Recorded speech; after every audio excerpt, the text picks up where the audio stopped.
Good vibrations.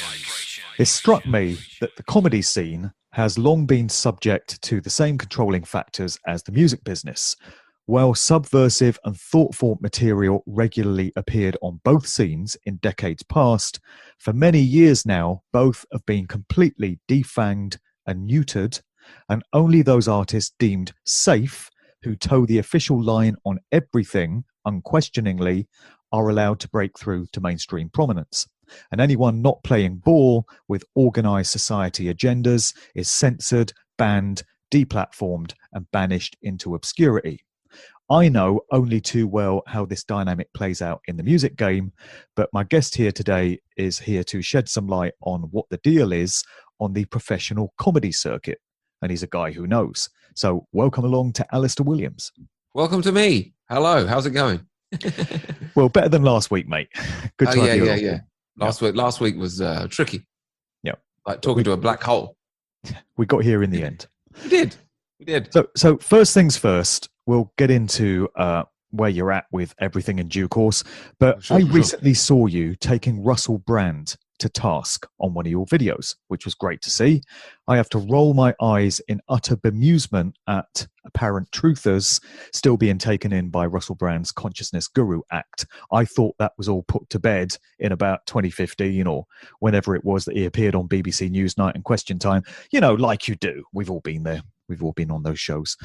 And you showed in the video that you did on him how he slipped in a blatant calling for a one world government in one of his recent videos. So he's showing his true colors right there. What do you think his agenda is? And do you have any insight into who might be pulling his strings? Listen, do I have any insight into who might be pulling his strings? I've got no idea who's pulling Russell Brand's strings, right? I mean, every time something happens and people like, with me, people will be like, I'll tell people that I've been cancelled and they'll be like, well, who's cancelling you? I'm like, well, they've stopped me getting work and they'll be like, who's they? It's like, I have no idea who they are, but they're definitely out there, aren't they? Like somebody's censoring all the free speech off the internet. I can't tell you what their address is. I can't, the people that really run the world, I have no idea who they are. They're the type of people that they don't go on TV. Like Russell Brand isn't running things. Russell Brand is at the top of the pyramid. I guarantee you. You know, there's like a video of him like masturbating someone off in a toilet or something. It was part of his humiliation routine that before you become one of these celebrities, they have to humiliate you. It's part of the satanic rituals. Like there'll be loads of stuff out there of you being humiliated. Like most of the guests that go on Ellen DeGeneres just get horribly humiliated in like horrible fashion, or you know they'll have to like dance around or do something ridiculous. They like to humiliate these people, so they really sort of control them. It was a video I saw as well of Russell Brand with his little, when he was married to Katy Perry, and he had a little obey token in his pocket, and he gets it out while she's wilding out and being crazy, and she just shuts up. Mind control handler. Yeah, and it's like you see this video. You can't not know the world that we're living in. You see this video, you're like, oh, Katy Perry's being controlled by Russell Brand. There's also a clip of Katy Perry literally saying, I sold my soul to the devil. She says, I wanted to be like a Christian singer, gospel singer, but it didn't work out. She goes, but I sold my soul to the devil. Right. You know, and there's so much truth in her voice. Bob Dylan as well, I believe there's a clip of him literally saying like, I made a deal with, you know, the guy, the prince of this world. Right. And it's like, the devil's real, folks. Listen to these people. They'll tell you. Like, also, you know these island boys? Have you seen them? They got this video. I'm an island boy. And they're like... Was that Epstein Island? No. Well, it might as well be. But they came to fame through, like, this video that went around on social media. They're just like young kids. And one of the guys put a story out on his Instagram where he basically said, yeah, I sold my soul to the deer, and I've not been happy since. If you can find a video, it's out there somewhere, but he's just a normal guy, and he's basically saying, I'm going to be rich and famous, but since he says I made a deal with this demon, and since I made the deal, I ain't been happy since. And I've watched him, these island boys who have no talent whatsoever, you know, most people laugh at the videos, but they're getting rich and famous, and I really do believe that's how that world works. If you want to be at the top of the rich and famous tree, you have to do a deal with, you know, the prince of this world. Absolutely. And he's out there. He's real. You're seeing his handiwork all over the globe right now. People who don't think the devil's real, it's like, well, how come the world is going to hell? Like, so many people tweet out, they're like, man, we're living in hell. We're living in hell. This is hell. You know what I mean? That they caption something and they go, oh, this is hell. We're living in hell. And these very same people, they seem to think that the whole idea of God and the devil is nuts. It's like, come on, guys, you recognize that the minions of hell are walking all over this earth, surely. 35 minutes past 1. Thanks for having me on. Sorry, amazing. Sorry. Isn't it amazing that people will make a deal with the devil, whether you take that literally or metaphorically, for fame and fortune, and they think it's going to end well. Right. Exactly. They think that everything's going to be hunky-dory for them once they've done that. It doesn't occur to them that this kind of situation throughout the field of human history has never ended well for those who have taken this deal. It's been depicted in enough movies. How easy is it to be evil? You know, you want to be evil, you can get that done in 1 second. You want to be good in today's world? How hard is it to be good? How hard is it to tell the truth? How hard is it to do the right thing? How easy is it to just, I'm just going to ignore all the evil in the world and get my head down and I'm going to be fine. You know, people need to realize you are not going to be fine. I don't know who needs to hear this. You are not going to be, you can't just put your head in the sand and expect these level of cataclysmic problems to clear themselves up or for someone else to come in and do all the work. Like, no. It's time for people to just sort of, we must reject the direction that we're going in. We must, because keep going in this direction. People don't understand. It's a bottomless pit, Mark. It is a bottomless pit of how bad things will get. It's like, how much tyranny can you inflict on people? However much they will allow. That's how it goes. It's like, until people reject this, it will continue to get worse. All right, so I want to get into some of your spiritual perspectives as we Nice. And get into your faith and what keeps you going. But first off, maybe you could just share what led to your awakening to truth, because you're a guy who's obviously paying attention to what's really going on in the world, and you've got a very good handle on things. So what led to you treading this path? And Interesting. What has also led to you becoming so disillusioned with the organised comedy scene that you were a part of for some time? Well, I guess the first thing to say is I was trying to be a famous comedian when I first started. And in order to be good at comedy, you have to tell people the truth. Like, if you ever see someone and they're on stage and they're doing good comedy and everyone's laughing, someone will be like, oh man, that's so true. They'll be like, oh, that's so true. And I never saw it before. Like, ideal comedy is like, you're finding the funny and the ridiculous in things that people didn't notice before, because people often just sort of plodding along and on their rails and their lives like this. And the comedian's supposed to come along and expand your thinking and show you this hilarious thing was right in front of your face and you never saw it before. So at the beginning, I was just trying to make people, laugh, the maximum amount of people to make laugh. I was trying to be as good at comedy as I could. I was trying to get on a Joe Rogan podcast, right? And the better I became at comedy, the more the people that run comedy wanted to destroy me. Like, and in not subtle ways. I did a show called Food, where I did an hour-long show, and all the comedy was about how if you want to be healthy, you just eat normal food. So you just eat food that grows out the ground, or anything that grows, you can eat it. So chicken, spinach, broccoli, whatever it is, you can have all this food and you never put on weight. And what the comedy industry done was they turned around and said, oh, Alistair Williams hates fat people. You know, and fat people love this show, by the way. They would come to watch the show, and basically the point of the show was, it ain't your fault that you're fat. You've been tricked by the processed food industry into eating all this processed food, which is really what makes you fat. Like, you remember like Henry VIII, right? This guy represents the fattest you can get eating regular food, right? Because processed food wasn't around with Henry VIII.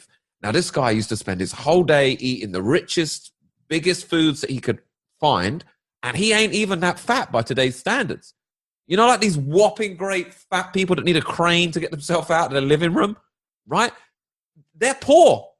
These people, they're on minimum wage or something. You can hit like a balloon. You can become like a Zeppelin as a poor person today. Bernard what does that Manning, tell you? Maybe. Well, anything. But what does that tell you? It tells you it ain't people's brains that they're like, oh, you're so unable to control your willpower that you're fat. It's like they used to give you a chocolate bar. Now they give you a sack of chocolate and they say, listen, just reseal the bag. Like, reseal the bag. These people ain't resealing the bag. They're eating the whole bag. You know that. So that's what the show was about. And they just came to destroy me. And I was like, wait a minute, what is going on? And from then on, I was just trying to make people laugh. And then I realized they're trying to destroy me because I'm trying to make people laugh. Like, I'm just trying to create joy. And they would crush me for this. And then eventually, once I got an agent, now they started, because I became very good at this. I became very good at making people laugh. And as soon as I got an agent, they wanted me to have an agenda. It was like, why don't you do some stuff about why white people are racist? And I was like, I would love to do that, except for my problem is that that's racist. You know, it's like, I'm unable to, I won't pick on anyone for the color of their skin, even the whites. Even the white, I won't even pick on these horrible, disgusting white people. And all these people that run comedy, they tell you like, oh, but you don't understand. It's racist to think like that because white people are the most powerful people and they're above the black people and the brown people. Therefore, white people can be racist to black people, but black people can't be racist to white people because black people are beneath white people. I'm like, you guys sound like the most racist people I ever heard of in my life. Like, you're trying to explain to me the concept of white privilege. And it's like, well, don't you know that being white is like the best thing and it's a big privilege? It's like, you literally sound like the most racist people. Like, this whole idea of white privilege is the most racist thing I've ever heard in my life. And I wouldn't agree with it. I wouldn't go on with it. But if you say, like, I don't agree that being white is a privilege, they say, well, you're racist. It's like, you understand how inverted this is? But it's deliberately inverted because as I became a man of faith, I realized that everything that is good in this world is under attack. And you can tell because literally the opposite, everything that is good, the opposite is happening. This is how you identify where the Antichrist is at work. Like, you remember I was talking earlier about how the devil is real? Well, you identify where the Antichrist is at work. It's because whatever Christ tells you to do, they will be doing the opposite. Not just like something kind of evil. It's like whatever Christ tells you to do, the Antichrist is doing the opposite. And you can see it, like, anyone that understands the Bible can see how it's under attack. Like, the first chapter of the Bible says God made you male and female. Do you see that being attacked anywhere? Of course you do. But people that have a knowledge of the Bible, they understand, oh, I understand why they're attacking male and female because it's from God. Like, I understand why they're attacking the family because the family is from God. Like, I understand, you can go on. I understand why they're attacking joy because God wants you to be happy. Like, and the reason I'm so high on God and religion and stuff, because I know I wasn't looking for it. I was trying to get on Joe Rogan's podcast and be a famous comedian. I wasn't looking for Jesus. Jesus only found me because my life was destroyed for telling the truth and for trying to do the right thing. And for refusing to pick on people because of the color of their skin. This resulted in me being devastated and me being left dead, career gone, family gone, friends gone, just devastated, just left with nothing. And it's at this point that Jesus found me, peeled me off the tarmac and brought me back again. So that's why I'm so high on religion and faith, because I know I wasn't looking for it. And God literally revealed himself to me in this state. I remember saying, God, if this is real and I'm doing the right thing, because I didn't believe in God at this point. I was just trying to do the right thing. And I remember saying to God, if you're real and I'm doing the right thing, why am I so alone? And now my life is so full. I have a family in there. Not 1 second of my life now is not this crazy, like, trying to keep this family going and everything. My life is so full now. And even though I lost, like, my career, my job, I don't really get to do stand-up comedy anymore. You know, all the things that this world is in charge of, fame, fortune, followers, social media, have been taken away from me, right? But everything that God wants me to have, like a family and all this stuff, has been given to me. So it's very, very clear to me, you know, what's going on in this world, what we're up against, and what we need to defeat it. Because the war has already been won. The way someone described it to me, like, the war was won. back when Jesus was crucified, but the Second World War was won at the D-Day or whatever, right? But the war didn't end then. There was like a mop-up period where the war was still going on, but really the enemy's back had been broken.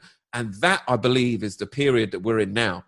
And that's why everything appears to be going to hell, because the enemy's time is short. The amount of time that Satan has in charge of this world is running out. There is a great awakening. You can see that happening. It might not seem it, because the majority of the people don't know about the Great Awakening, right? The majority of people are still asleep, if you like. But if you look at the number of people that are awake now versus 2 years ago, I can remember being the only person, Mark, that I even knew that thought like me. I can remember feeling so alone. I'm like, why am I the only guy that's fit? It's just me and Alex Jones. How far back we talking, bro? Like, when was Brexit? 2016? I guess like 3 years ago. I'm trying to think whenever Brexit Burger King was, whenever I did so a short period. Great strides have been made in quite a short period, you're saying. Everything is accelerating so fast, like including like all the evil that's being hurled at us. We were talking about this before the podcast started. All the ways that we're under attack, it's relentless. Like music sucks, comedy sucks, film sucks, straws suck. You want to have a milkshake from McDonald's? Fuck you. We're going to make this straw out of paper. Everything that this world is giving you, all these pleasures this world is giving, it's all fake, and it's all being turned off like a faucet. They're turning joy off like a tap. And I know they are, because I was just out there, remember, trying to bring people joy, and they smashed me with a hammer. And I know my own motivations, and I know I'm just trying to make these guys in this room laugh. I wasn't even trying to be famous anymore. It became clear to me, okay, you're not going to let me on TV. They put me on TV. They put another comedian's name under my best clip. And I was like, okay, you guys are something else. And my agent was like, yeah, good. That's great. I'm like, okay, you're in with them as well. I'm out here. I'm never going to be famous. Cool. Let me just run these comedy clubs. Let me just make individual rooms of people laugh. Okay. I won't be famous. The enemy's like, no, you can't do. If I approach a comedy room now, someone pulls the plug out the back of the microphone in case I get up there. And I've never missed. I've never gone on and been shit and been terrible when people were like, oh, this guy. I never miss. So I know that the industry is corrupt. I know, because I know my own record, and I know how successful I was. And the more successful I became, the harder it became to operate. And then it's like, well, I wonder why comedy's shit. I wonder why music's shit. It ain't an accident, man. People didn't forget how to play instruments. I always tell people this. When I was growing up, Blur, Oasis, Kasabian, except there was the number of bands that could fill a stadium. Fill a stadium. You could name 20 bands when I was growing up that could fill a stadium. Name me one now. Name me one new band, fills a stadium, plays instruments. Zero. You think people just forgot how to play music? It's all about Ed Sheeran, apparently, and no one else. That's what that I'm tells saying. You all you need to know. Right? There's no one. People didn't forget how to play instruments. They didn't forget how to make music. They didn't forget how to make people laugh. They didn't forget how to bring joy and spread happiness. It's being denied to you on purpose. Well, there's a lot of parallels between the music industry and the comedy industry in terms of agendas that have been rolled out. And we can think of woke culture, which has hit the comedy circuit big time. That's why you've been cancelled. That's why comedy has just quite simply not been funny for a very long time, probably since the death of Bill Hicks, to be honest, if you don't accept that he became Alex Jones, which I don't. I've never even looked into that one. I'm just like, whatever. No, I don't think there's anything there. But comedy has just not been funny. It's been about as funny as a cancer diagnosis. And at the same time as comedy has gone down the shitter, then so has music. Particularly as we were saying off air, and I really should start recording these preambles to these podcasts because some of the best material comes in those sections. Of course, but we were talking about how so-called urban music, hip hop and R&B and what passes for it has been degraded to unbelievable levels. And that's wokeness as well. We're seeing the same sort of agendas being unfolded in those scenes. So it's relentless, it's insidious, and it's multi-platformed. And you've been experiencing it in the same way that I have and people in the music industry have. Mate, music's an interesting one, because if you tell people, if I say now, like, modern music sucks, man, this stuff that's coming out now sucks, people say, oh, you're just old. and every old person says, oh, this music sucks. Well, what does that tell you? So every generation, people say, seems like this shit's getting worse. Does that not more evidence that it's getting worse? Like every generation agrees. You know what I mean? It's not that we're getting old. It's that we're right. Like, my dad hated 80s music, but you compare 80s music with what's around at the moment. Oh my God, still stands up, doesn't it? Days, yeah. You have to go back in time to get good music now. I play a song at the beginning of my streams. It's never anything new. It's never anything new. It's good stuff, like uplifting stuff. It just don't get out there. Like if you're familiar with Avicii and his work, check out the last music video he made and what happened to him. Like that was one of the main things that really opened my eyes to all this child sex trafficking stuff. You check out this video of Avicii. It's called A Better Day, I think.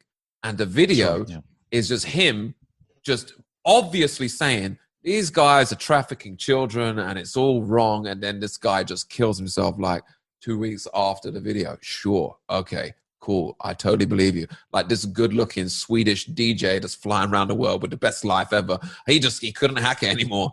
You know, you don't make a music video in a palace owned by the royal family of the state of Oman. You don't make a music video blowing up child sex trafficking and just going all out against child sex trafficking and then kill yourself. Like, he had nothing to live for. He's trying to stop children being sex trafficked. He's clearly got something to live Chris for. Cornell, Chester Bennington, same way, same Isaac fate. Cappy, Seth Rich. I mean, we could go on. But as a man of faith, I recognize what's happening to these people. If you actually, and people think, well, Avicii did the right thing and he got killed. Oh, that's so bad for Avicii. Avicii was such a great soul that I believe God takes these people out.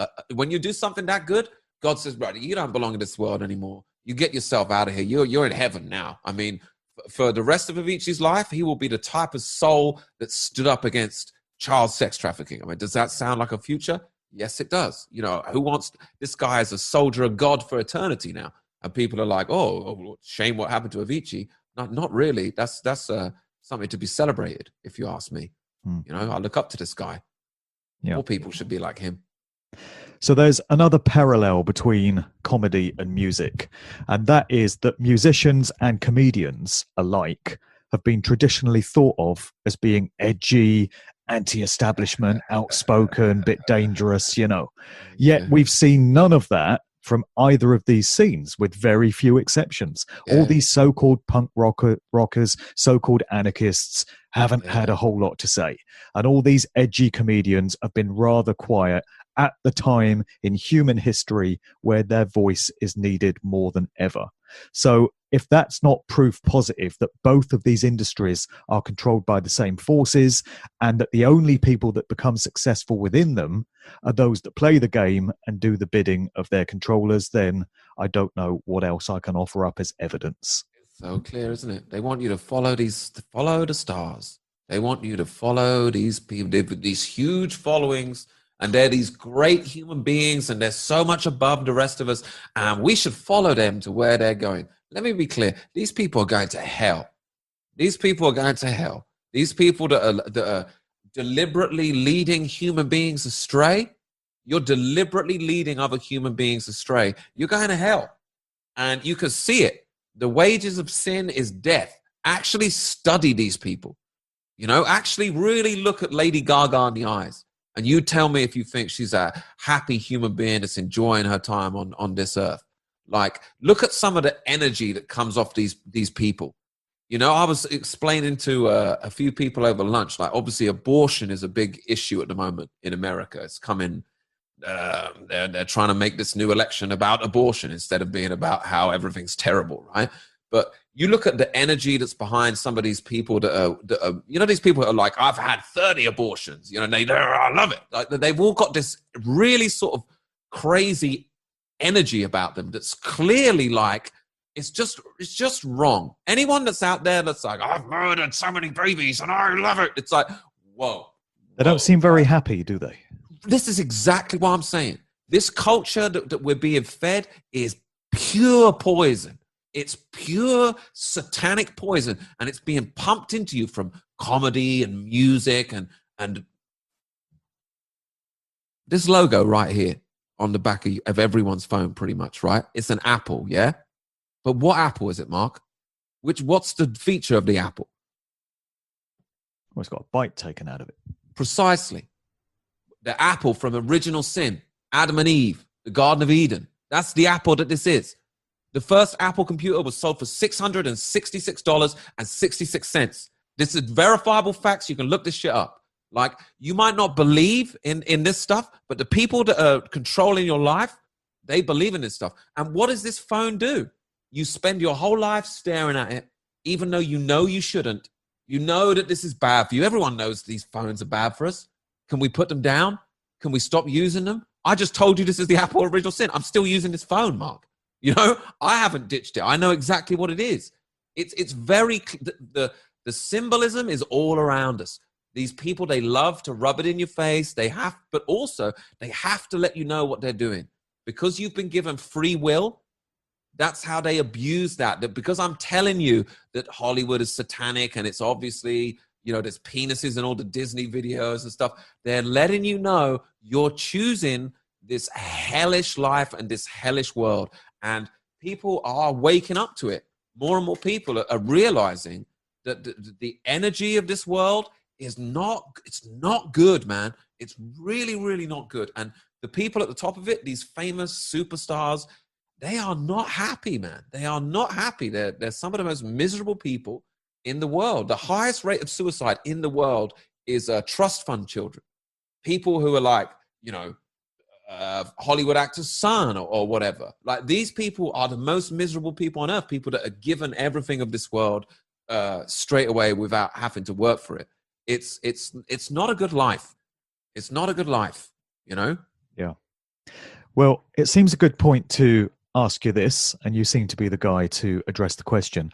I've heard a lot of suggestions in recent years that the book of Revelation in the Bible is actually detailing the times in which we're now living. 100%. And there are some really stunning references in there to things like the mark of the beast. You will not be permitted to buy or sell unless you've taken the mark of the beast. Yeah. And here we are living in an society. era where we've got microchips and implants, and according to some, the vaccinations have contained nanoparticles that link you with the 5G smart grid electronic digital system and all of this. And it really does seem as if the book of Revelation is talking about these end times. And it's very startling to think that this could be end of days if you take that stuff literally. And I've never really paid that much attention to it in previous times, but I'm really starting to think that on some kind of supernatural paranormal level, there's so much truth in that particular book, and it is addressing these very days in which you and I find ourselves talking to each other. What people need to realize, and we were talking about this before I came on, the world is being permitted to go to hell so that people awaken to what is really going on. Now, in the book of Revelation, it goes into great detail about what happens right at the end of the world so that human beings can recognize it and go, oh, we're running out of time. We are running out of time to accept Christ as our savior, because once you accept Christ as your savior, everything that you've done wrong or ever will do wrong is forgiven, because Jesus already paid the price on that cross for everything that you've done wrong and I've done wrong. This is what the enemy does not want you to know. And the reason why God literally set out everything from the mark of the beast to a cashless society, it's all in this book of Revelation. It's all in there. And every time these people put their 666 everywhere, right? Every time these Hollywood celebrities or these WEF or whatever, they all, you notice how the coronavirus was the rule of 6? Do you remember 6 feet away? Dr. Hillary actually went on TV and went, it's 666. It's like, it couldn't be any more obvious. But what these people don't realize, they're making the Bible true. What does that tell you? The fact that they know that 666 is a significant number. 666 is from the Bible. That's where this number comes from. They are telling you that they know that God is real. They are telling you that God's plan is coming to fruition by putting this 666 everywhere. They think they're gloating in some way. That like, hey, we know about this 666 number. It's like, oh, so the Bible's accurate? And that is what these people are really telling us. These satanic forces that are taking over the world, they're showing you that the Bible is real.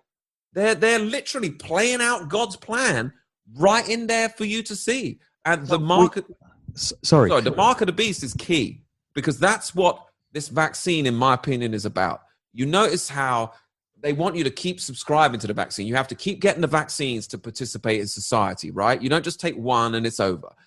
They're just getting you used to, you have to do what we say to carry on being in society, okay? And their end game, at the end of this road, it's, listen, okay, it's the mark of the beast. We want you to take this. And by the time most people wake up to that, they'll have so invested in this world. They did the passport, they did the vaccines, they did everything else, that they're planning to just get you to go along with the mark of the beast at the end. That's in my opinion, what's going on. So the controllers of organised society that are instigating all this stuff must be aware of what's in the book of Revelation. And so they must know that in putting out these agendas, they are actually fulfilling the prophecy.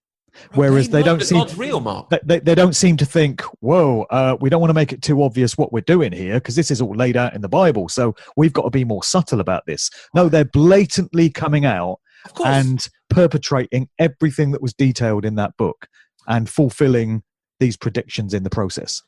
Do you remember when the Olympics was in London and they had the opening ceremony?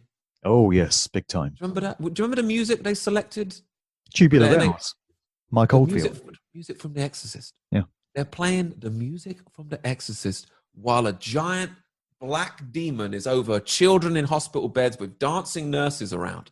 Russell Brand was in that one as well. The child catcher. Yes, he was. Dressed like the child catcher. Yeah. Dressed in the reverse colors. The bus was the color of the child catcher and Russell Brand was the color of the bus. But they are telling you in no uncertain terms, like, that this is all real. It's all real. They know what's going on. They are leading you on purpose to hell. And that sounds ridiculous to most people because most people don't believe in the devil and they don't believe in hell. But look out the window. Look at what the world is coming to. Like, you're being shown how bad things are going to get if we don't wake up and if we don't realize that everything good that this country had, I'm talking about Britain, this was a Christian country. If you go back and listen to Land of Hope and Glory, we're giving thanks to God, God who made me mighty, make me mightier yet. This nation of people were a land who believed in God, and we went out and we conquered the world, and we give thanks to God that we're such an incredible nation because God made us mighty. Now, no one in this country believes in God. It's down to like maybe 2% of people, and we're living in hell. You know, the rules that God gives us to live by are for our own benefit. It's like the Bible doesn't exist because the God wants you to have a miserable life and tells you off. It's like, listen, do this stuff and you'll be happy. Don't do this stuff and you'll be mutilating children's genitals. You won't even know if you're a man or a woman. You'll be sexualizing children in school. It's like we're walking away from this set of guidelines that keep us moral, that keep society ticking. This has always been a Christian country. But they've hidden this from us. Our history has been so hidden from us. This is why they're so keen to install like Islam in this country. It's not because they like Islam. You think the people that run this country love God in Islam form and they want everyone to be peaceful and praying in Blackburn Rovers Football Club? No, they want to get rid of Christianity. They want to get rid of Christianity. That's why they're pro-Islam. They don't give a shit about people. They want people to have a happy Islamic life, you know. And also historically, Muslims and Christians have been at war in bloody war for how long? Anyone with a basic understanding of history knows Muslims and Christians do not get on. And the people that run this country are like, let's bring in a load of Muslims and see what happens. Like, you know what's going to happen. You know what's going to happen. But because we don't have Christianity in this country anymore, right? There's an open hole in people's lives, in people's culture. And the hole in people's culture that used to be God is being filled with just junk. You know, the music industry, the comedy industry. Get yourself some possessions. Have yourself a nice house and a nice car. Have sex with loads of different people. Don't get married anymore. Be on Tinder. Have 7 girlfriends. It's going to be great for you. You're going to love it. Are we loving it? Is it great? Or is it absolutely horrendous, this society that we live in now? It's the last days of Rome out there, Mark. It's the last days of Rome. Everything is debauched. And what people realize, if you have a basic understanding of history, every society falls this way. Every empire falls the same way. Degradation, morality is on the floor, and it's destroyed from within. And if you read the Bible, there's several times this happens to God's own people. They forget about God, and everything, justice is lost to them. That's why you can't find a court that's doing the right thing or a politician that's doing the right thing. Justice is far away from us right now. Truth is far away from us right now because we've rejected everything that we used to hold true. We've rejected it all, and it's not too late for us to come back and say, listen, we want this country like it was, after the Second World War. We've got a problem in that, as you say, it's being made so blatant for all to see just how degraded and debased things have become. Yeah. And yet, still it continues. Still, we have all these lies told to us on the mainstream news. We have all these agendas going on, social engineering and the changing of cultural attitudes and stuff. And although some people are waking up, which is great to see, of course, yeah.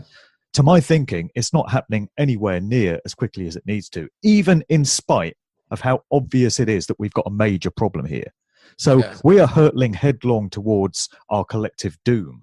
Yes. And it becomes a race between that rate of progress or regression, you might say, and the rate at which people are waking up. And it's just not enough at the moment. It's not enough. Well, you've hit the nail on the head with this world is doomed. Like this world. And by this world, I mean this system that we live in of money and, greed and that world is doomed.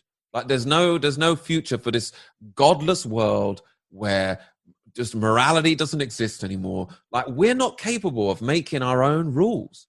Human beings, we're not capable by ourselves. When we make our own rules, all of a sudden we're turning 5-year-old boys into girls.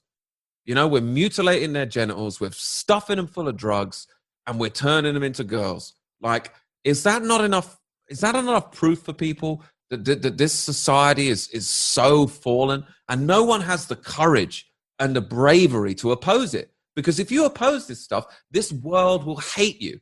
If you come out and say we shouldn't be taking 5-year-old boys and turning them into girls, I mean, this world will hate you. If you come out and say that a woman is a woman, this world will hate you. You come out and say we shouldn't have men in the women's changing rooms, this world will hate you. Try saying any of that shit on YouTube. Right. If you want to test it. That's why I'm not on it anymore. Yeah. But like you said, the book of Revelation predicts this. The Bible says we will live in a time when good is seen as evil and evil is seen as good. I mean, do you see any evidence of that? Total satanic inversion of everything. Right. Inversion, that's it. It's inversion. The opposite of what is good is constantly being forced on you. And it's usually by anyone that's not sure about the stuff that I'm saying.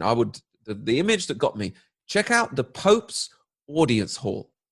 Okay, so look at the statue that the Pope sits behind. And also look how much the Pope's audience hall resembles a snake. Because this dude is sitting in a giant building that resembles a giant snake's head in front of what I can only describe as the most satanic statue I ever seen in my life. And anyone that checks that out, you will be left in no doubt. Oh, this guy is not a man of God here. The Pope is sitting in a giant snake's head in front of a statue of hell. It looks like something out of Game of Thrones. You know, like the bad guy in Game of Thrones would have this big throne with like bones and skulls. He's sitting in something like worse than that. It is so in your face that you can't avoid it. But this is kind of the point. This is what the enemy does. They take something that's supposed to be good and they corrupt it and they put it in your face. And as like a good Catholic, for example, someone that's a good Catholic that wants to do the right thing, they see where the Pope is at and it affects them. It hurts them. It's a form of spiritual attack where you're not being attacked directly, but because the culture and the world is so disgusting, you feel it as an individual. And this is what we're talking about with like music and comedy and everything. Everything is so gross. Everything is so disgusting that even though you're not involved in the music industry, you see how gross and disgusting it is. And, you know, you can't help but be affected by it, if that makes sense. Yeah. I've just pulled a CD out of my rack there, which is this.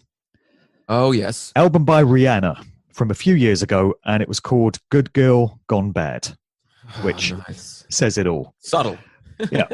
And look at this. Check out the one eye symbolism Oh, on the back. no way. Yeah, same What old, are the same old. chances? And it also reminds me of Michael Jackson with his album Bad. Yeah. And basically bad meant good. It meant, if you say something's bad, it means it's cool. Oh, yeah. And so it's total inversion of the language, it's inversion of the meanings. And just a couple of examples there about the satanically inverted society in which we live. Michael Jackson, I'm not sure. The reason why I have faith in Michael Jackson, right, is because they're so desperate to paint him like a pedophile. And you and I both know, if you're in the entertainment industry and you're a high-profile pedophile, they don't say shit. Like Jimmy Savile, how many documentary teams were going around Jimmy Savile? Is there kids in the basement, bro? None. Michael Jackson, they're up this guy's ass from the very beginning, et cetera, et cetera. So that's the main reason why I'm like, no, there's something ain't smelling right here, man. Like, if this guy was a pedo, you wouldn't be trying to expose him. You'd be doing what you always do, which is cover it up and enable it. And if you listen to Michael Jackson's interviews, you're going to hear him talk a lot about God, a lot about Jesus. And he's always in a children's hospital or an orphanage, right? And when the media interviewed him, say, why are you in this orphanage? He would say, listen, I believe in God. And I ask God, what should I do in my life? And I've got this power to cheer up all these children. He'd be like, that's why I'm here at the orphanage and I'm giving out presents. And there's all this footage of Michael Jackson going to orphanages, trying to cheer up sick children. How much footage have you got of him like molesting children or being a predator around children? Because I can play you a 12.5-minute clip of Joe Biden sniffing kids and touching kids. And I can show you Russell Brand pinching a girl's nipple live on fucking Good Morning Britain. Okay? You got none on Michael Jackson. And there's no stink around Russell Brand or these Epstein clients that they're about kids, is there? But yet with Michael Jackson, we got 24/7 coverage. And for me, there's something just a little off there, if you know what I'm saying. So do you feel that comedy, when it's done correctly, can have the same kind of impact as music in terms of, I've often thought that a 3 or 4 minute song that really makes its point with the lyrics can have as much impact as a 1,000-page book or a 3-hour documentary. You can get so much truth across within that short period of time. And if you think about a comedy routine of maybe 15-20 minutes, if it's raw and it's edgy and it's to the point, it can really be successful in waking people up in a way that other methods might not be. You could have somebody as a personal project that you're trying to wake up, and you speak to them over the course of a year and present them with all kinds of documentation, and they're just not getting it. But they might go along to a comedy routine, again, if it's done correctly, and that can have a major impact on them. So it seems to be very powerful in terms of its potential. And that's, I guess, why it's so heavily censored and cancelled. That's exactly it. I'd say it's the most powerful because when someone laughs, they're agreeing with what you're saying involuntarily because they're laughing. Laughing is not voluntary. You don't decide to laugh. Something's funny, you just laugh. And then you have to think to yourself, wait, I just laughed at that. That means I'm on the same page as this guy. And he's saying that men shouldn't be swimming in a women's swimming event. Like, you know what I mean? Like, you can't help it. It gets you. And that's why it's so heavily policed. And also, if they show you an image of this comedian and they're saying that, whatever deep state agenda they're saying this and the whole crowd's laughing, it's like, oh, everyone thinks like this. It's a way for them to convince you that everyone thinks like this. That's why there's so much like canned laughter and stuff on television comedy, And the time I realized when I did my TV recording, and some of these people were dying out there, like they were going on there just getting nothing out of the audience. It was being recorded at the Comedy Store. They were getting zero, and then you watch the episode back, and they cut to shots of the audience. I'm like, nah, this lady ate shit, man. They're out there with this feminist stuff. And you notice how the whole feminism agenda is feminism is supposed to be celebrating women. It's supposed to be celebrating what it's like to be a woman. The whole feminist agenda is making women like men. Go to work, have a big career, don't raise children, blah, blah, blah. That's nothing to do with celebrating women. You're trying to make women be like men. That's why most of these feminists are so miserable. They're thoroughly miserable. Because they're telling you, oh, you want to be like men. Men have got this great life and they're taking it from you because they're making you be like a woman. You need to go out there and be like a man and you'll be happy. You haven't got a job. It's like, you think we're happy at work? You think most men are happy at work? Most people don't get a career. Chris Rock bit. Most people don't get a career. They get a job, you know? Like most people are not climbing the career ladder, making these cool decisions. Most people are in an office doing a job, you know? They're bored. Like men aren't having this great time at work. Look how they conned women. It's like, you want to be at work all the time, then you'll be happy. Now, like, the economy's so bad and the system's so cheated against us because of inflation and everything that's being stolen from us that most families, both parents have to work. Great. Now then the parents aren't around to look after the children. Perfect. Now we'll send them to the public school and we'll send a convicted pedophile in there dressed like a dragon to talk to them about drag queens. Sorry. Yeah. So you're a Christian comedian. Not sure that was what the question was about, but I went on a tangent. Well, yes, I am. Yeah. Do you ever encounter any kind of potential conflict between your faith and being out there on stage and using colorful language and like making these points and dealing with this raw, edgy material? Is there any contradiction or conflict there, or do you find it all just runs smoothly with no problems? I try not to use any colorful language, but sometimes it's not possible. But sometimes I just, when I'm talking to God, I say, listen, I could snap a few people out of this, but I'm going to be dropping the occasional F-bomb. And the feedback I get from God is, that's good. Like, you know, it's like, no, we're all trash. The principles of Christianity is I'm no better than anyone else. Like don't judge anyone else or you'll be judged yourself, right? We're all trash. That's the basic principle. People are described in the Bible often as evil. And our natural inclinations are not, unselfish. If you look at like a baby, like when a baby's growing up, you don't have to teach them how to say mine or, babies don't come out like this glorious, lovely, giving. Like that's not human beings' natural state. We have to learn it. We have to, pretend. You start off pretending. You try and discipline yourself. So it doesn't. More so, I just want to put my Christianity, my faith in God, into comedy these days. I want to talk about. You see a lot of comedy. All comedy about religion is how God's made up and everyone's an idiot for believing in it, right? Well, I'm working on comedy that is the other way around. Like I started taking the piss out of the Big Bang Theory in my comedy. It's like, I'm an idiot because I believe that God created the universe. Like that's ridiculous, but nothing exploded. Like, you know what I mean? Into everything.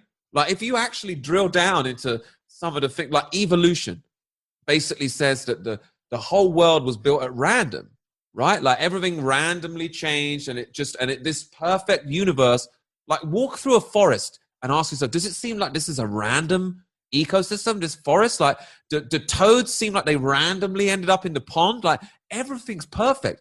If you start building something randomly, you don't end up in the most beautiful, incredible. If you start building a building by just throwing bricks over your shoulder and you don't wake up in the Taj Mahal, you end up in just a piece of shit. Like, if you do things randomly, you don't build this perfect, amazing world that we live in. So more so, I want to do comedy that says, wait a minute, I know you like to slap us religious people in comedy, but let me just slap you back, and people don't like it. Like people that don't believe in God, you start telling them, the thing I'm working on at the moment, for example, it's like most people don't believe in God, right? But you ask them, have you read the Bible? They say no. It's like, oh, so you didn't read the Bible and decide that it was rubbish.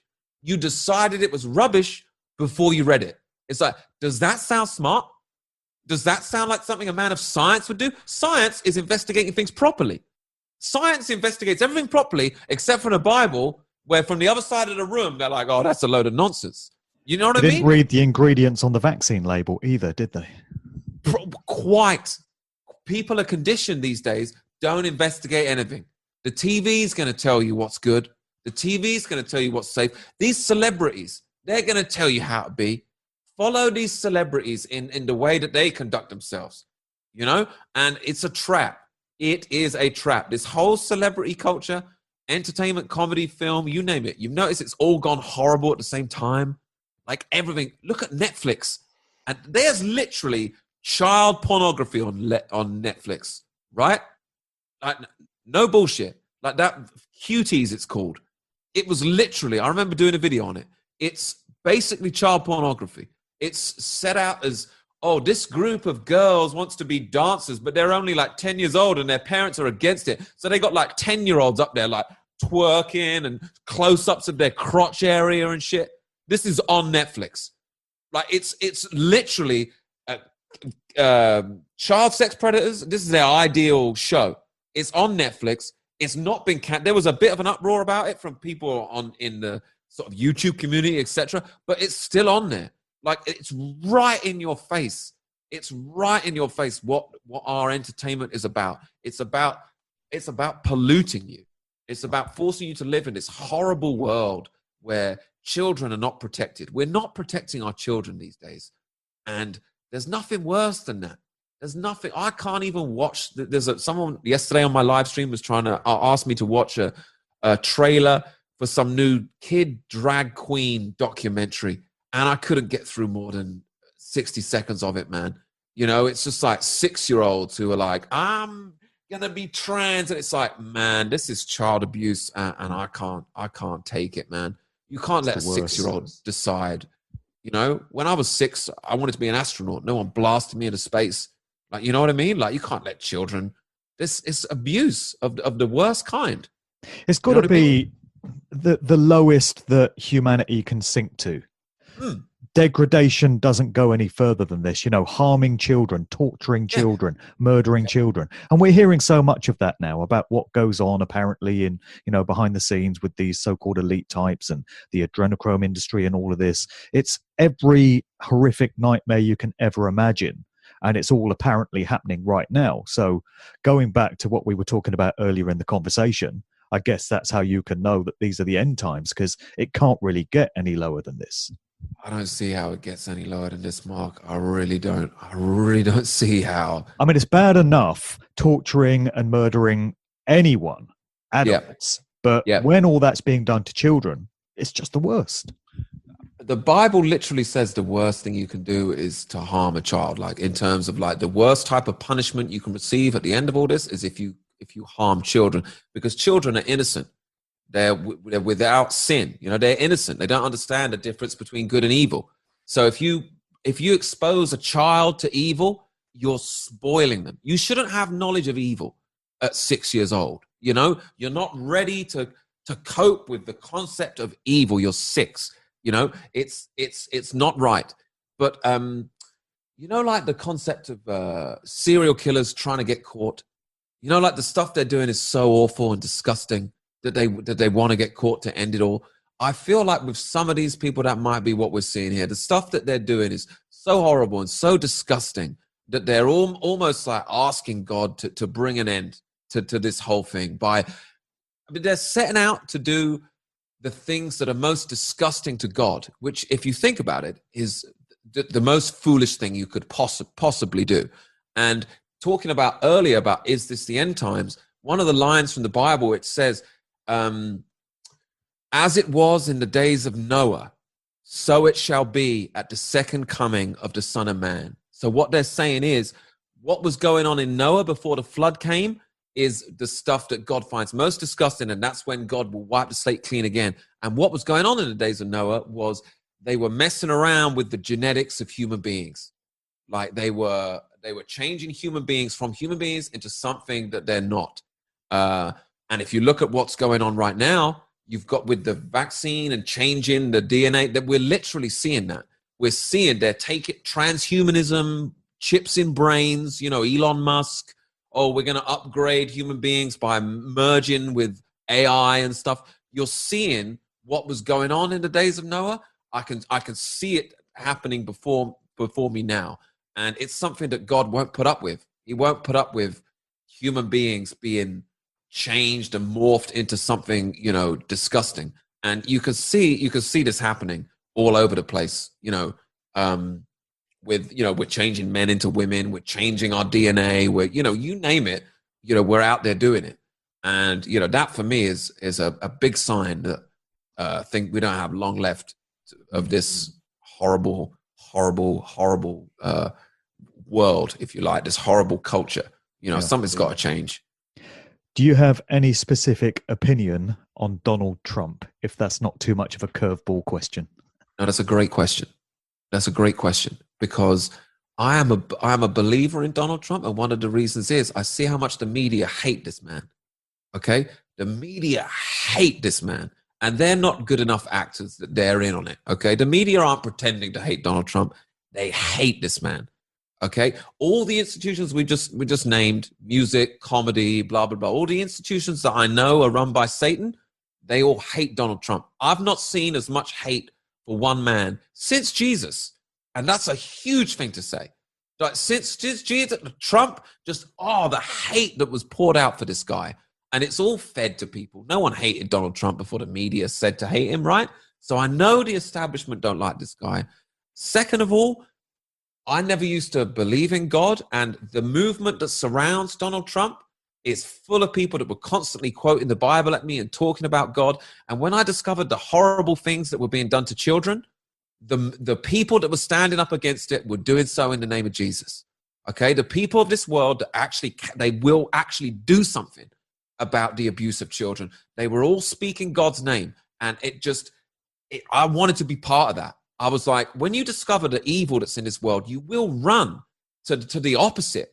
Do you know what I mean? And part of what I'm telling you is the reason this is being done, the reason God is allowing this evil to take place is so that people run in the opposite direction. People are being scared into believing in God again, and that is what the Book of Revelation says is what happens at the end. Like people are scared. God is trying to shock you out of this culture, out of this system of the beast that we're in. God is trying to shock you out of it by giving you a taste of hell in this world, so that you choose, I don't want that for eternity. Do you see what I mean? Like, that's why it's so important these last days. And that's why I feel personally like God has put this in me to spread this message. And God doesn't want me to be a famous comedian on Netflix with a blue tick and all that shit that I thought I wanted. That is not what God wants for me. You know, God wants for me to tread this path of telling people the truth and being rejected by this world. And that is what happens to you. People that don't believe. One of the reasons I started believing in Jesus was the world hated me, right? For trying to do the world thing, the world hated me. And there's a line in the Bible where Jesus says, if the world hates you, remember that it hated me first. And there's something so true about that. Jesus was a man that went around healing people and telling us to love each other. And we tortured him to death. Okay? So if you're doing the right thing, and you're destroyed, you're actually walking behind Jesus. And that's what happened to me. I didn't believe in Jesus. I was just trying to do the right thing, and I was destroyed. And from doing that, Jesus found me and revealed himself to me. And that was basically my story. And that's how I ended up like this. Yeah. When you say that God didn't want you to become a famous comedian, I feel you so much on that, because it's similar to my situation where I so much wanted to be a successful, famous DJ, radio and club DJ. And I used to look up to the likes of Pete Tong and Tim Westwood, who were a couple of influences on me. You know, back in the day when Westwood was on Capital Radio and then Radio 1, he influenced me heavily to become a DJ playing hip hop and stuff out in the clubs. And I used to look up to Pete Tong as well as a great broadcaster and stuff. And my video of this week that I put out actually mentions these two and just how utterly crushingly disappointed I've become with them. So Pete Tong's been hanging out with this guy Sadhguru, this sort of Indian mystic guy who's pushing agendas linked to the Great Reset, the World Economic Forum. There's a video somebody sent me of this guy at a WEF meeting, and he's laughing and gloating about population reduction and how it's apparently such a great thing. So that's who Pete Tong is endorsing. You know, he's been co-opted into these globalist agendas. He's probably a Freemason. He's certainly an MBE. And then there's Tim Westwood. You know, revelations came out about him last week. Well, allegations of sexual impropriety, let's say, at this stage. And it's just utterly disappointing, man, because that stuff just ain't cool. And this guy is not who I thought he was. He's just become a creepy, sleazy old man. And it's just devastating, you know. None of these people are who you think they are. They're not worth following, are they? They're not worth following, these people. You see where they're really going? They're not worth following. And so many of all my heroes are gone, man. I so wanted to be on Radio 1. And look at, Oh no, I Mark, know, you're better than that.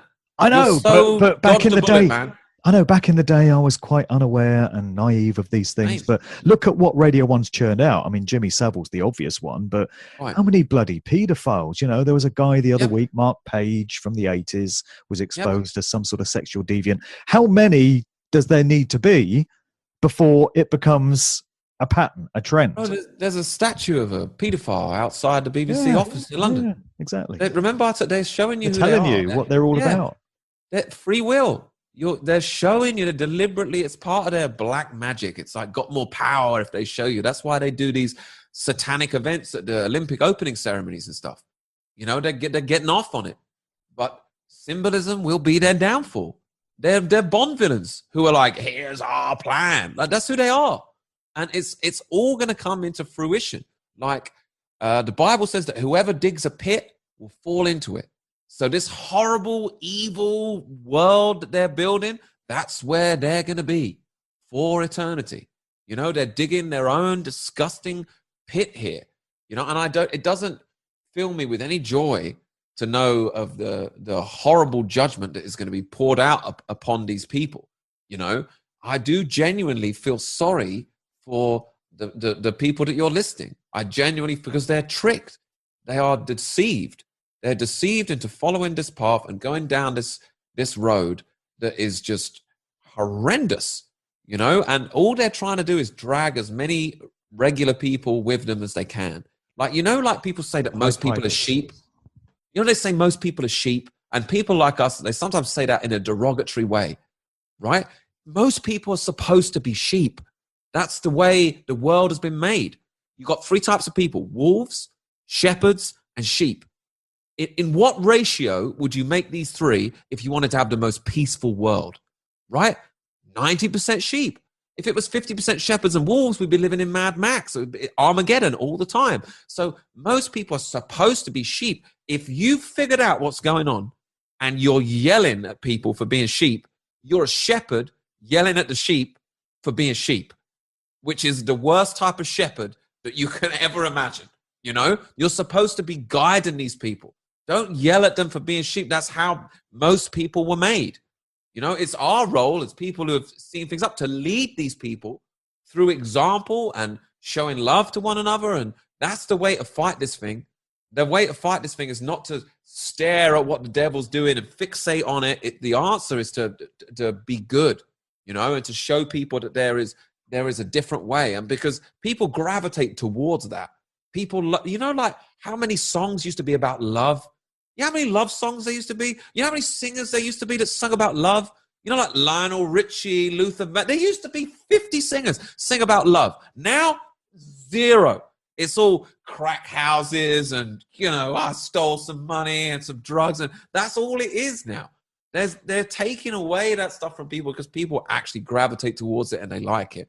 People aren't naturally like, they don't want to watch videos about hell and, you know, all this crap. Mm. It's the same with movies, isn't it? You know, yeah.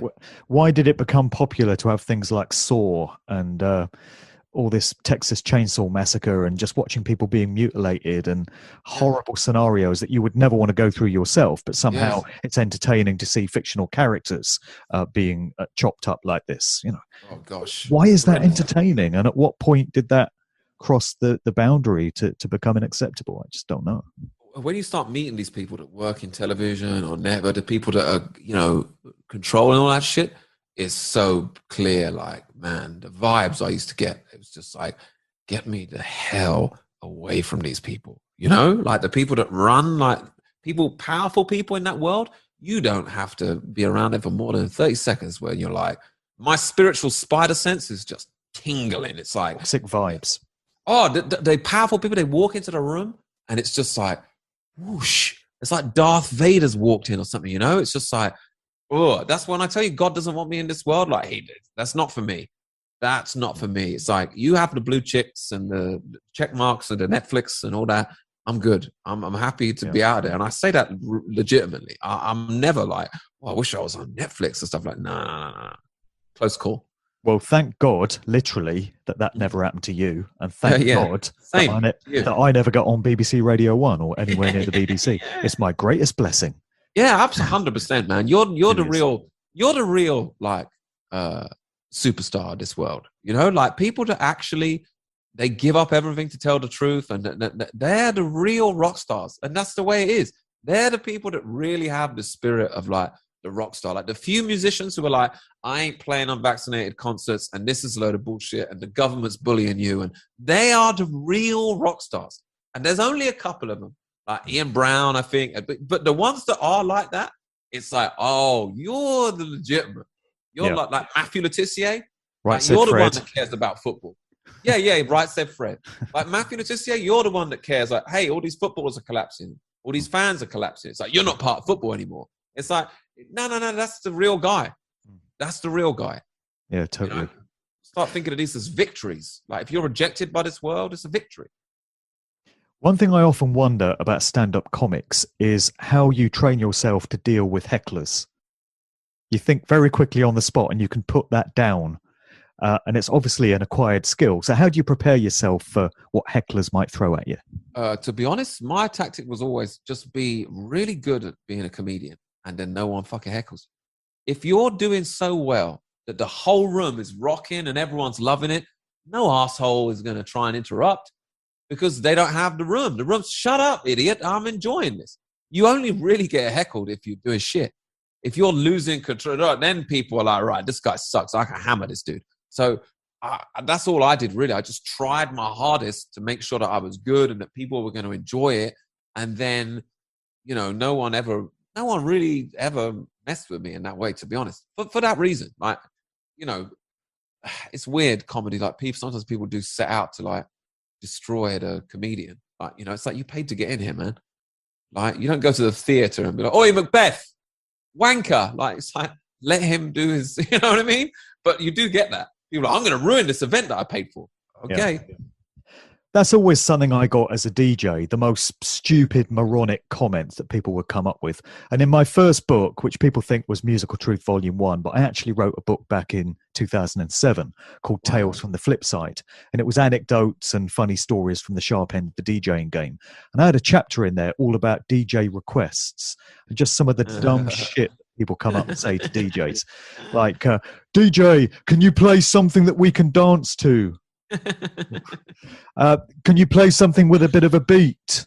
And then people would say, you know, girls mainly would say, can you play Beyonce or whatever? And you'd say, well, I played it 10 minutes ago. And they'll say, well, we weren't here. Can you play it again? Or, I was in the toilet. Can you play it again?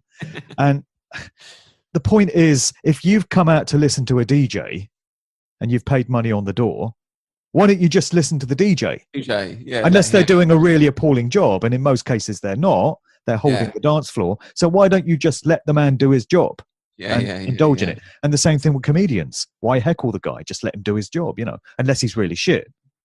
So, I've drawn so many parallels between the world of music and the world of comedy in this conversation. But it's true. I never thought about it that way. But no, it's very true.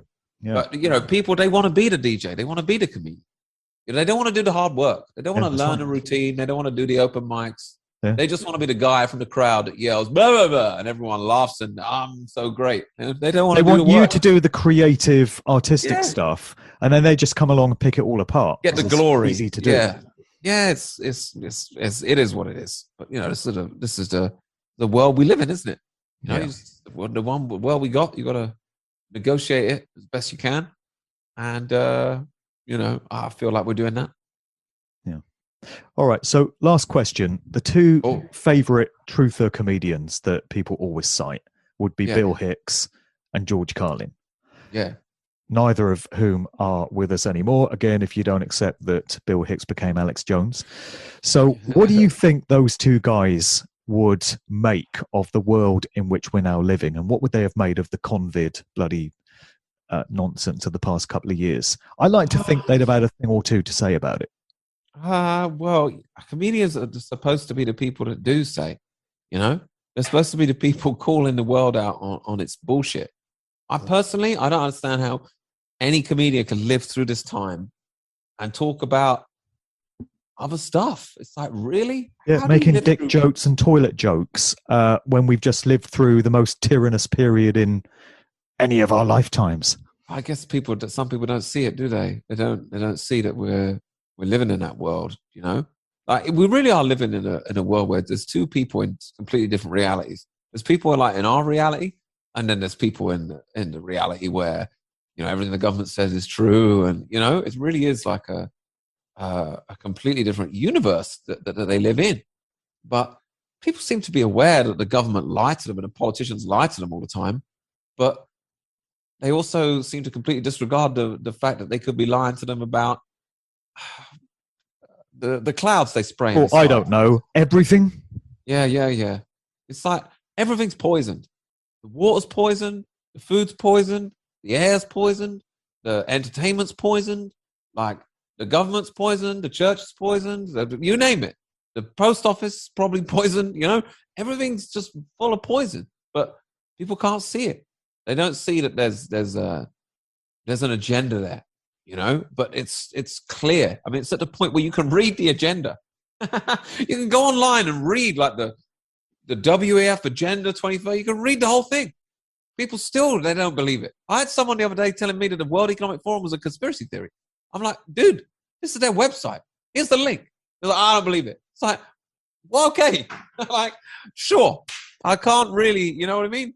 What else is a conspiracy theory? The bus stop? Is that a conspiracy? Is the train station a conspiracy? Like, you know what I mean? Can't help some people. That's right. Okay, then. Well, great conversation today, brother. Thank you. I really enjoyed myself. Yeah, we went some places. We did. Why don't you let the listeners know where they can find you online? Anything you got coming up? I mean, I know you've been heavily cancelled, so I don't know if you've got any gigs or you're doing anything, but any online stuff you're doing or anything else you want to promote or plug? It's not easy to find me. But if you search for Alistair Williams on Rumble, which is a video platform, you should find me there. My YouTube channel is called Alistair Williams is Banned. So you can look for that. It's a picture of me with a band, because I'm banned from YouTube. So every time they ban me, I just start a new channel. But also, I've opened my own comedy club in Reigate, which is near where I live. It's called Reigate Comedy Club. Our next night is on the 25th of May. So if you're anywhere near that area, get some tickets and come down. It's pretty much the only way I can do comedy is if I open my own club. So I'm like, okay, cool. Let me see how hard this is. Turns out it's quite hard, but you know, I refuse to give in. And Lee Hurst is a comedian. He still books me, and I do his club and stuff. He's great. I was going to ask you about him. He's got his own club in Bethnal Green, hasn't he? Yeah, and he's just like similar to us, basically. He's not buying this bullshit, and you know, he's you know, similar sort of. He does like anti-mask gigs and stuff. I did one of those, and that was so much fun. Like, yeah, he's a great guy, and he's really been helpful to me and been offering me like work, and I'm able to keep doing comedy, you know, largely because of him, sort of thing. So yeah, he's great. People should definitely check him out too. Okay, great. Thanks for coming on today. This is just a wrap. Vibrations, I'm picking up. Vibrations, I'm picking up. Vibrations, I'm picking up.